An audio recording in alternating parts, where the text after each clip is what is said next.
Last video we have discussed about biotic components of environment. Today we will discuss abiotic environment, means abiotic components of our environment. Abiotic means non-living. Abiotic components include physical conditions and non-living material that affect the growth, maintenance and reproduction of living component and can interact with each other. Means abiotic component कौन से component होते हैं? Abiotic, non living, जो non living होते हैं और हम हमारी ग्रोथ को अफेक्ट करते हैं. ठीक है, कौन कौन से हैं वो? Water, air, light, temperature, soil and rocks. All are examples of non-living components. These non-living components form the physical abiotic environment in nature. Okay. Now we study them in details. Number one is water. Can we live without water? No. Water is very essential for the survival and growth of all living organisms. It is used for drinking, bathing, cooking, etc. All you know. Or in the last video we also discussed plants need water for the synthesis of their food. Animal also need water. We irrigate the crops. Humans and other organisms need water for different activities. Okay.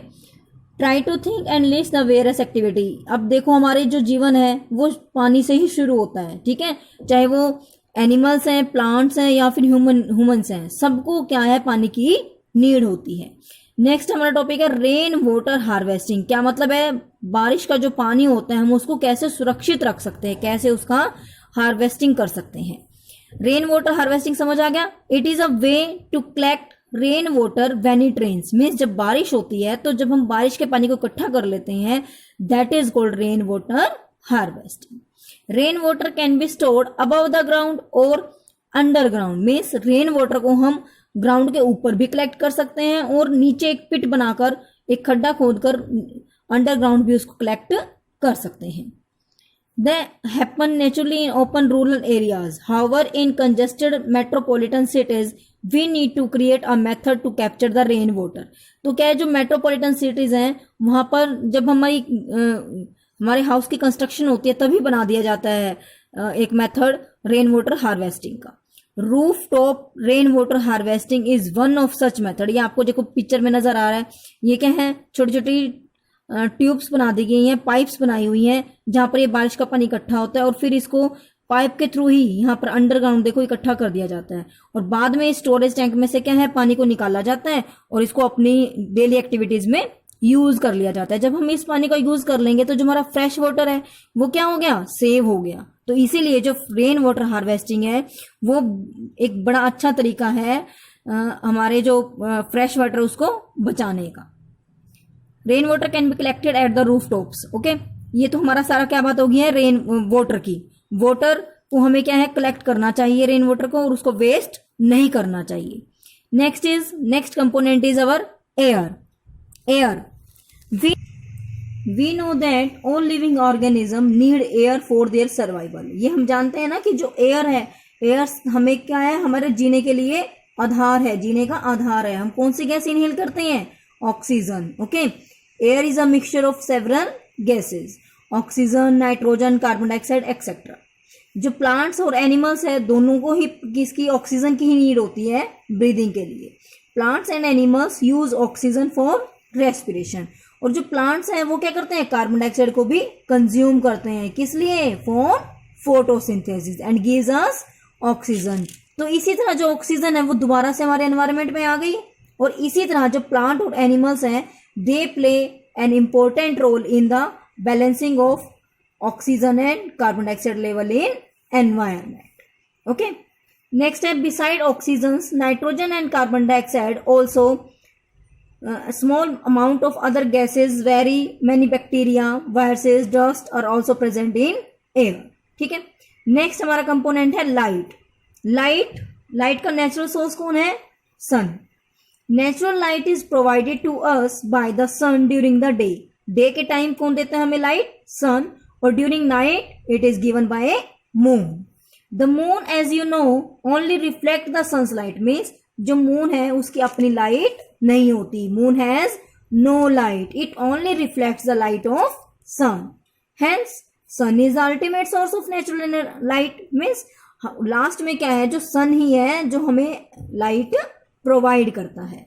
This natural light is used by the plants. हम पिछली video में पढ़ चुके हैं, जो plants हैं उनको क्या चाहिए? लाइट चाहिए अपना खाना बनाने के लिए.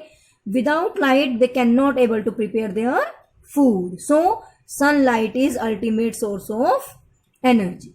Life on earth is depend on sunlight. Plant use करते हैं लाइट को अपना खाने बनाने के लिए, और हम हेटेरोट्रॉफ्स हैं and we depend on plants. So sun is the ultimate source of energy. Light penetrate into the forest as well as into the water bodies. जो लाइट है वो फॉरेस्ट में पेनिट्रेट मतलब चली जाती है, और वाटर बॉडीज या वो सी की बात करें, ओशन की बात करें, हर जगह लाइट जा सकती है. Aquatic plants use sunlight for photosynthesis. जो एक्वेटिक प्लांट्स हैं, एक्वेटिक प्लांट्स कौन होते हैं? Plants which lives in water. They also use sunlight for photosynthesis just like the other plants. However, the amount of light reaching these plants decreases with increase in the depth. Means जैसे जैसे depth increase, जैसे जैसे गहराई होती चली जाती है, तो जो amount है वो क्या हो जाती है? Decrease हो जाती है. That's why very few plants are able to survive in deep water. इसीलिए जो नीचे वाले deep water के plants हैं, क्योंकि उनके पास लाइट कम जाती है, तो उनके पास कंप्लीट लाइट नहीं जाती, तो वो अपना खाना अच्छे से नहीं बना पाते, और वो सर्वाइव करना उनके लिए पॉसिबल नहीं हो. Plants and animals respond to light in different ways. Have you seen a plant called morning glory. Morning glory क्या होता है? ये फ्लावर जब सनराइज होता है तभी ब्लूम करता है, और जब सन सेट हो जाता है तो ये क्या हो जाता है? बंद हो जाता है. ठीक है, तो ये क्या रिस्पॉन्स करता है? क्या सनफ्लावर क्या करता है? Always faces the sun. Morning में सन कहां से निकलता है? सनराइज कहां से होता है? ईस्ट से. तो इसका फेस कहां होता है? ईस्ट की साइड. और शाम को कहां होता है? वेस्ट की side. Next component is our temperature. Temperature क्या होता है? It is a degree of hotness और coldness of that place. Means जहां पर हम खड़े हैं उसमें कितनी हॉटनेस है या फिर कितनी कोल्डनेस है, it is called temperature. And temperature is measured by a device called thermometer. आपने देखा ना, जो डॉक्टर हमें मेजर करने के लिए होता है वो क्या होता है? थर्मामीटर. जब हम फीवर होता है तो हम डॉक्टर के पास जाते हैं, then doctor use thermometer. Temperature affect activities of living organism. Yes, means जब टेम्परेचर जब बहुत ठंडा हो जाती है तो क्या होता है? हम रजाई में बैठे रहते हैं, ब्लैंकेट्स में बैठे रहते हैं, और कुछ भी काम करने का मन नहीं करता. तो ये क्या है? जो टेम्परेचर है वो अफेक्ट करता है हमारी एक्टिविटीज को. ठीक है, it is an important factor that determine the distribution of plants and animals on the earth. जो टेम्परेचर है, इसी के कारण जो प्लांट्स और एनिमल्स है उनका डिस्ट्रीब्यूशन भी अलग अलग है. मीन्स जैसे हमारे जो हिल स्टेशन हैं, हिल स्टेशन पे क्या होता है? टेम्परेचर बिल्कुल कम होता है, तो वहां पर वही एनिमल्स और प्लांट्स रह पाते हैं जो उस टेम्परेचर में सर्वाइव कर सकें, टॉलरेट कर सकें उस टेम्परेचर को. ठीक है, नेक्स्ट है, आपने देखा है जो बफेलोज होती हैं वो गर्मियों में ज्यादातर कहाँ रहती हैं? पौंड में रहती है, पानी में रहती है. क्यों? बिकॉज एक तो जो बफेलोज हैं उनका कलर कैसा है? ब्लैक कलर का है, और जो ब्लैक कलर है it is a dark colour and it absorb more and more heat. तो उनको बहुत गर्मी लगती है, इसलिए वो अपने आप को कूल करने के लिए कहाँ रहती हैं? पानी में. नंबर 2 क्या है? जो बफेलोज है उनके अंदर स्वेट ग्लैंड नहीं होती, पसीने नहीं आते उनको, और इसके कारण उन्हें गर्मी लगती है, और वो कहाँ रहती हैं? पानी में रहना पसंद करती हैं. जो कैमल है, आपने देखा ना, कैमल को क्या बोलते हैं? Ship of desert. तो जो कैमल है उसके अंदर बड़ी टॉलरेंस पावर है. किसकी? एक्सट्रीम हीट को सहन करने की. ठीक है, they have no sweat glands. उसके अंदर भी स्वेट ग्लैंड नहीं होते, तो इसीलिए वो पानी पिए बिना भी कई दिनों तक रह पाता है. जो पोलर बियर है, पेंगुइन है, ये सब का है कोल्ड रीजन में रहते हैं, क्योंकि इनको क्या है? गॉड ने क्या प्रोवाइड कर रखी है? फर प्रोवाइड कर रखी है, जिससे ये वहां पर सर्वाइव कर पाते हैं. Next our component is soil. Soil is another important abiotic factor of our environment. बहुत इंपॉर्टेंट फैक्टर है ये. Most of the plants can not grow without soil. जो काफी सारे हमारे प्लांट्स हैं उनको ग्रो करने के लिए क्या चाहिए? Soil. Soil provide water and minerals to the plants. ठीक है, नेक्स्ट है इंटरेक्शन इन द एनवायरमेंट. अब हमने बायोटिक कंपोनेंट भी पढ़ लिए और अबायोटिक कंपोनेंट भी पढ़ लिए। तो इन दोनों के मेल जोल से ही हम अपने एनवायरनमेंट में सरवाइव कर पाते हैं। Plants and animals are interdependent in their food relationship. हम ये पढ़ चुके हैं पहले ही, जो प्लांट्स और एनिमल्स है वो दोनों क्या इंटरडिपेंडेंट है, एक दूसरे के ऊपर डिपेंड है। प्लांट्स कौन है? प्रोड्यूसर्स हैं, प्रोड्यूस करते हैं खाना, और एनिमल्स उनको खाते हैं, तो दे आर कंज्यूमर्स। ठीक है, तो इस तरह से एक चेन बना लेते हैं, उसे बोलते हैं हम फूड चेन। मीन्स जैसे एग्जांपल है ये ग्रास, ग्रास कौन है? प्रोड्यूसर है, खुद खाना बनाता है। ग्रास को किसने खाया? डियर ने। डियर कौन है? Primary consumer. डियर को किसने खाया? लायन। तो ये कौन है? Secondary consumer. Like that it is an example of terrestrial food chain. Means ये टेरेस्ट्रियल है, मीन्स ये लैंड की फूड चेन का एग्जांपल लिया है हमने। Next topic is mineral cycle. There is a relationship between biotic and abiotic component of our environment. ठीक है, the abiotic substance supply nutrients to the producer. Abiotic में soil, temperature, water जो अपने अभी पढ़े हैं, वो क्या करते हैं? न्यूट्रिएंट सप्लाई करते हैं प्रोड्यूसर्स को, प्लांट्स को। प्लांट्स कहाँ ग्रो करते हैं? सॉयल में। तो सॉयल ने उसे क्या दिया? न्यूट्रिएंट्स दिए।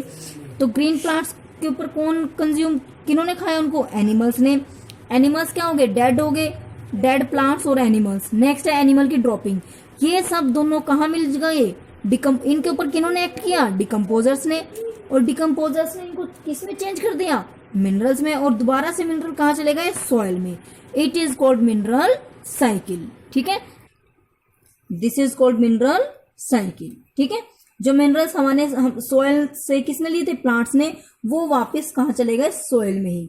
तो इसको क्या कहते हैं? Mineral cycle. ठीक है, how nature maintain a balance between oxygen and carbon dioxide. ये मैंने अभी आपको पहले बताया भी था।